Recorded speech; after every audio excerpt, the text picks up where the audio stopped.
Punk, David Bowie, Oasis, Jay-Z, Arcade Fire, Motörhead, Muse, David Guetta, Sting, Gojira, Stromae, Massive Attack, Amy Winehouse, Alain Bashung, Blur, Louis Attack. Ouais, ils sont trop nombreux. Comment un festival de musique en pleine nature, dans l'un des plus petits départements de France, est-il devenu une référence dans son domaine, accueillant les plus grands artistes? Ce petit miracle s'appelle les Eurockéennes et se tient chaque année ici, sur la presqu'île du Mal-Saucy, à 7 km de Belfort. Je vous raconte tout ça.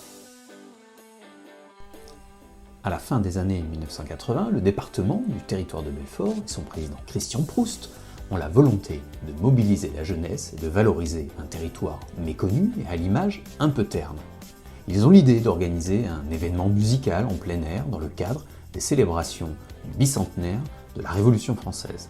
Une association nommée Territoire de musique est créée avec le soutien des collectivités, dont la Communauté économique européenne, contre la promesse de programmer des artistes européens.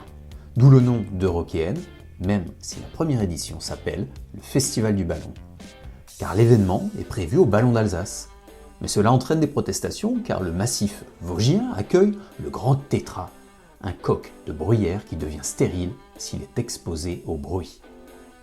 La solution de repli qui est trouvée se situe au pied du Ballon d'Alsace, sur la presqu'île du Mal-Saucy, au bord du plus vaste lac du territoire de Belfort. Un cadre en pleine nature qui est pourtant artificiel. Le plan d'eau du Mal-Saucy est né au début du XVIe siècle avec la construction d'un barrage pour permettre la pisciculture et une réserve d'eau pour l'industrie. L'endroit est ensuite devenu un espace de loisirs que le département achète en 1972 et développe au point d'y organiser un festival. Celui-ci débute le vendredi 23 juin 1989 avec un concert gratuit de Catherine Lara, accompagné d'un orchestre symphonique et conclu d'un feu d'artifice. Les 2 jours suivants, 4 scènes accueillent 41 concerts, dont ceux de Jacques Higelin, Elvis Costello ou encore Charles-Élie Couture. L'événement a généré 10 000 entrées payantes, mais est déficitaire. Le département maintient pourtant le cap et une 2e édition est organisée. Le nom Eurockéennes est adopté pour le rendez-vous de 1990, et même si le premier jour est annulé en raison d'une tempête, le reste du week-end se déroule parfaitement. La 3e édition accueille 60 000 festivaliers avec les Pixies en tête d'affiche et l'équilibre financier de l'événement est trouvé, notamment avec l'apport des entreprises locales dans le cadre d'un système de mécénat. Chaque année, la paisible presqu'île du Mal-Saucy se transforme en zone de concert avant d'être entièrement nettoyée et remise en état. Porté par le département du territoire de Belfort, qui a présidé à sa création en 1989, le festival qui va devenir les Eurockéennes a eu besoin de 3 éditions avant de trouver son équilibre, ce qui ne veut pas dire que sa forme définitive est trouvée et que ses organisateurs ne vont pas devoir être inventifs pour accompagner les évolutions du monde de la musique.